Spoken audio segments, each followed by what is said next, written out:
Bonjour et bienvenue pour cette nouvelle émission consacrée au tube de a The Sun Always Shines on TV, sorti en 1985. Dès son premier single, Take On Me, le groupe a connaît un succès international sans précédent. Pourtant, le chemin fut long depuis la formation du groupe norvégien en 1982. Le claviériste Magne Furuholmen et le guitariste Pal Vaktar engagent le charismatique chanteur Morten Harket qui va devenir la figure de proue de a. Les trois garçons sont relogés à Londres puis signés par la Warner Brothers, mais il faudra 3 essais et l'opiniâtreté d'une grosse maison de disques pour faire de Take On Me un tube planétaire qui s'impose en 1985, notamment grâce à son clip vidéo aux effets révolutionnaires. Dès lors, a est assimilé à son image et à ses productions visuelles novatrices, et après avoir investi autant dans le premier hit du groupe, le label ne doit pas se tromper avec le deuxième single pour lequel on déploie à nouveau les grands moyens. Take On Me est encore dans toutes les oreilles lorsque sort son successeur, The Sun Always Shines on TV. La plupart des titres du premier album de A ont été enregistrés au printemps 1984 et The Sun Always Shines on TV est l'un des derniers morceaux à être écrit pour le disque.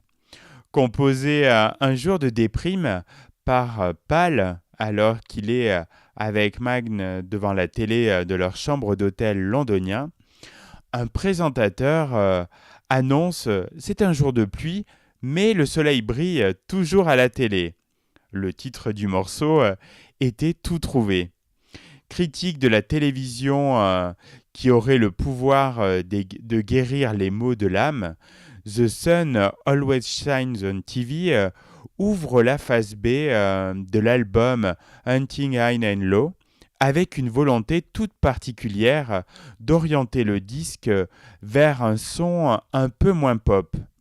Moins évidente de prime abord, la structure de la chanson est plus recherchée, démarrant par une longue introduction de près d'1 minute où les synthés et la voix de Morten se mêlent, le temps de poser une ambiance sombre, avant que n'éclatent les percussions et les guitares en un concentré de rock new wave assez grandiose.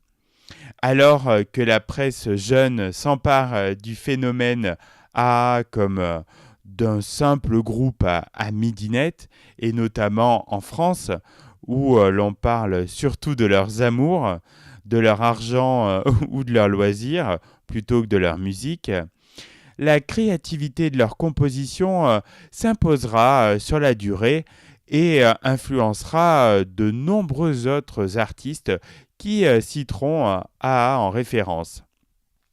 À titre épique, clip épique, et la Warner met le paquet en réembauchant Steve Barron qui avait mis en scène Take On Me.